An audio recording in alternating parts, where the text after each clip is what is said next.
আপনারা সকলেই জানেন যে বিগত কয়েকদিন আগে এখানে আরজি কর হসপিটালে একটা দুর্ঘটনা ঘটেছে। একজন মহিলা, তার সাথে খুবই নির্মমতার সাথে অত্যাচার করা হয়েছে।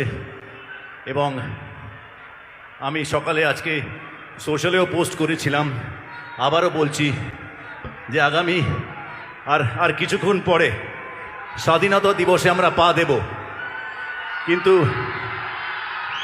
মাঝে মাঝে এরকম ঘটনা যখন ঘটে তখন মনে হয় আমরা সত্যি কি স্বাধীন হয়েছি।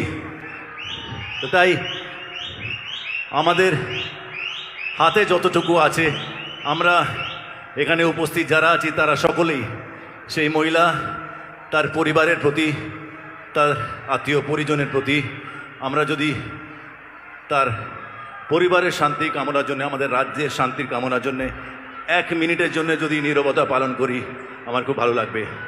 সবাই আমরা 1 মিনিটের জন্য, thank you very much, thank you. আমরা 1 মিনিট নীরবতা পালন করছি, একটু টাইম দেখে নিও প্লিজ। হয়ে গেছে।